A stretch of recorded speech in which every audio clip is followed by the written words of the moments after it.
it's time for StoRyvival. And today, on the occasion of Ganga Dussehra, we'll tell you the story of how the river Ganga came down to earth and was reborn. Once upon a time, in the ancient kingdom of Kaushal in North India, the ruling family or dynasty was the Ikshvaku Dynasty. It is the same dynasty that Lord Ram belonged to.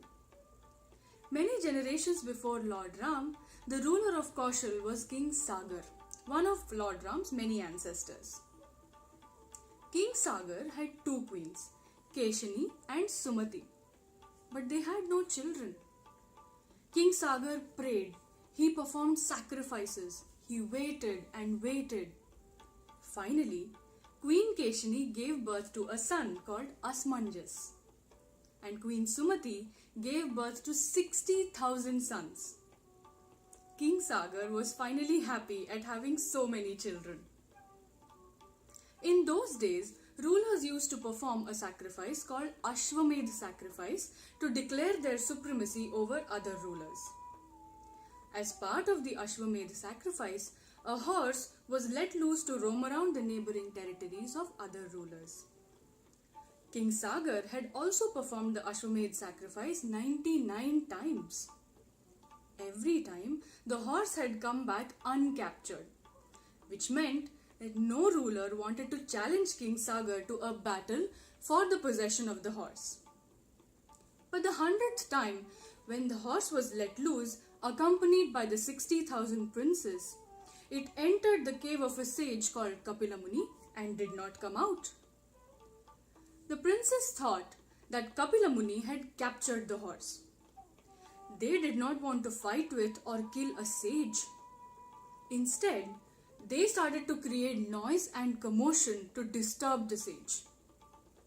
Kapila Muni was in deep meditation at this time, and he was very annoyed with this act. With his powers, he burned all the 60,000 princes to ashes and cursed that their souls would forever be in pain. When King Sagar and Ashwamedh set out to search for the horse and the missing princes, they found out what had happened and why the 60,000 princes had been burned to ashes. They were very saddened to hear about it, and they requested the sage to suggest a way by which the 60,000 princes' souls could go to heaven. Kapila Muni suggested that if the waters of the river Ganga were used to honor the 60,000 princes, their souls would go to heaven. Now at this time, the river Ganga was residing in a holy water pot in the heavenly world of Lord Brahma. The sons and grandsons of King Sagar tried, but none of them succeeded in bringing Ganga down to the earth. Finally, the great-grandson of King Ashwamedh, that is King Bhagirath, started to pray to Lord Brahma to release Ganga onto the earth. Lord Brahma told King Bhagirath that the Ganga was no ordinary river. She could be released only by Lord Vishnu. So, King Bhagirath started to pray to Lord Vishnu. He prayed long and he prayed hard. He prayed with complete devotion. Finally, Lord Vishnu heard his prayers and he toppled the pot which held the river Ganga. The Ganga was a heavenly river. It was very forceful.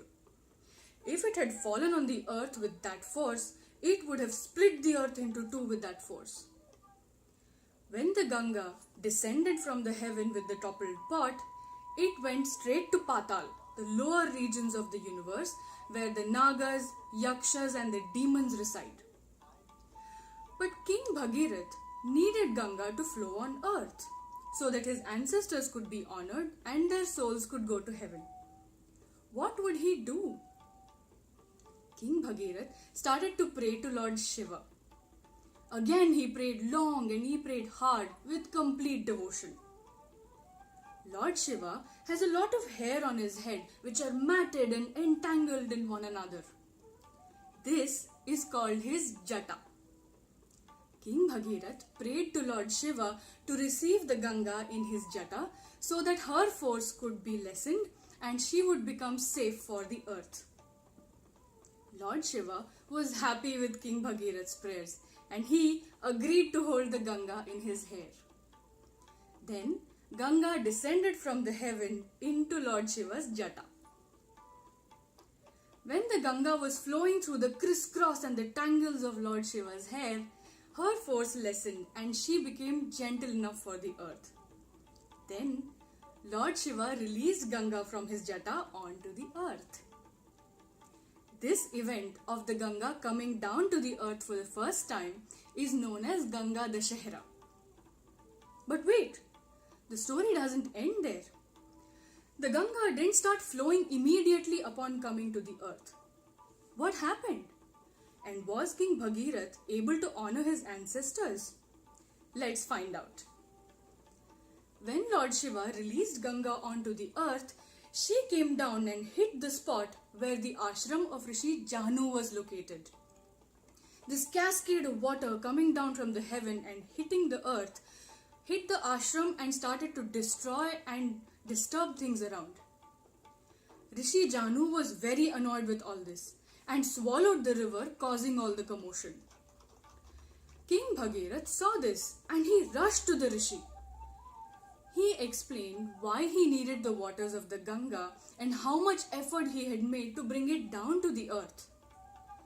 He requested Rishi Jahnu to please release the Ganga on earth so that he could honor his ancestors and their souls could go to heaven.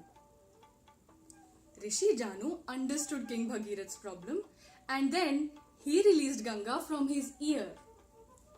The Ganga finally began to flow on earth.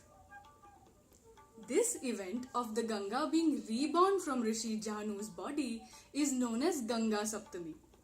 It is also called as Ganga Jayanti or Jahnu Saptami. Because the Ganga was born from Rishi Jahnu's body on the earth, she is considered to be the daughter of Rishi Jahnu. And hence, one of her names is Jahnavi among many others. So that was the story of how King Bhagirath brought the Ganga down on earth on the day of Ganga Dussehra and again on the day of Ganga Saptami with intense prayer to honor his ancestors. We hope you enjoyed this StoRyvival and will be back soon for more.